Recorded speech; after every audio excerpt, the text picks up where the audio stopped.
Estamos de regreso, nos acompaña en este momento el licenciado Giulio Talamonti, experto en temas de seguridad y justicia. Licenciado Talamonti, bienvenido como siempre a su casa, TN23 Todo Noticias. Ha empezado a surgir este tema acerca de la CICIG. Lo primero que me gustaría aclarar es que debemos referirnos ya a la extinta CICIG. La comisión como tal ya dejó de existir, ya no hay más CICIG.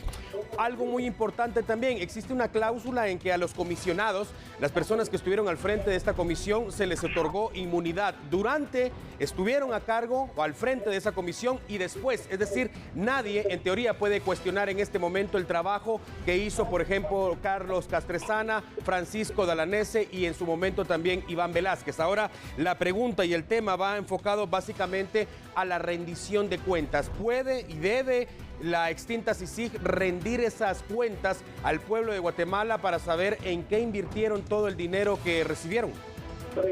Licenciado Alan Alfaro, muy buenas tardes a usted y a todos los televidentes de TN23.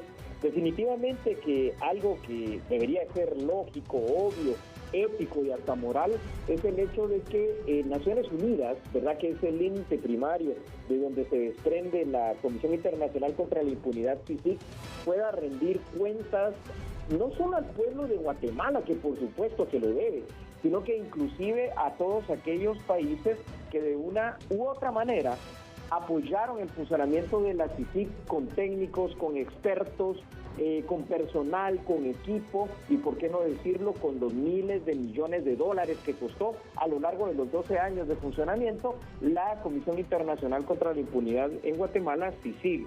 En ese sentido, debería de verse no solo el tema monetario, sino que también los resultados. A ver, licenciado Alan Alfaro, 12 años, cuando la CICIG vino cabal con Carlos Castresana, como usted lo indicó, había un 98-99%, como ellos lo decían, de índice de impunidad.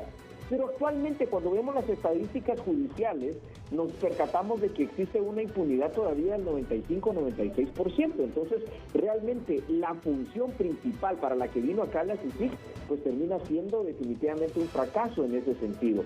Sin contar qué es lo que va a pasar con los casos paradigmáticos en los cuales ellos litigaron. La mayoría de ellos han sido un fiasco, como el caso Rosenberg, por ejemplo, en donde habían testigos fabricados por CICIG, en donde los supuestos culpables terminaron siendo inocentes y en donde se cayó todo. Y no digamos los casos como que vienen desde el año 2015, La Línea, el lago de Amatitlán y otros, donde realmente también los resultados han sido parcos. Muchas personas privadas de libertad, muchas personas en privación preventiva ilícita y muchas personas que inclusive han fallecido. Licenciado Talamonti, una pregunta más antes de finalizar. Algo que llama mucho la atención definitivamente es, como usted lo mencionaba, el factor económico definitivamente es básico, pero algo creo yo que preocupa sobre todo de sobremanera a los guatemaltecos es el espionaje del que fuimos víctimas. Incluso el mismo presidente en su momento fue espiado, su teléfono estaba intervenido, toda esa información no se supone que en su momento debió ser entregada al Ministerio Público, porque recordamos el día que el presidente de la República, Jimmy Morales, indicó que no había más CICIG y salieron vehículos cargados con una cantidad de documentos de ese lugar y nadie hizo nada absolutamente para detenerlos.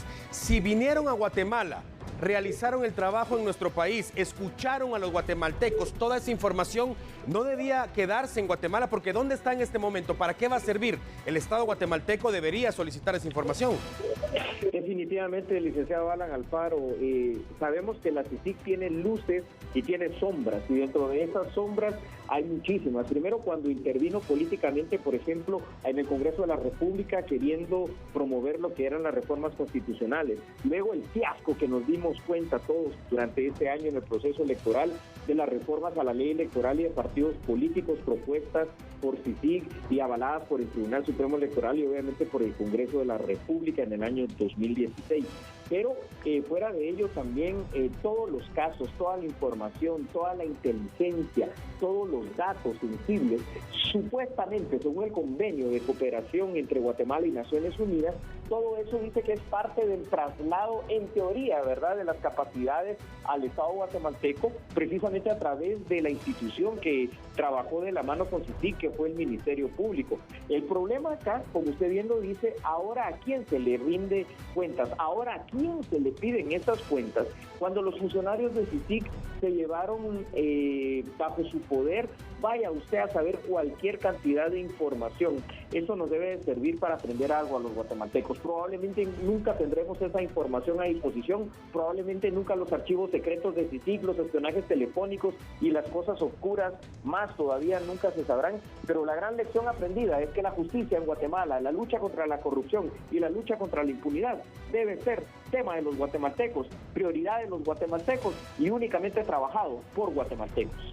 Licenciado Julio Talamonti, gracias por atender la llamada como siempre de TN23 Todo Noticias. Ahí está, amigo televidente, algunas de las respuestas en torno a esta duda que ha surgido en las últimas horas si la CICIG debe rendir cuentas a los guatemaltecos después de 12 años de gestión.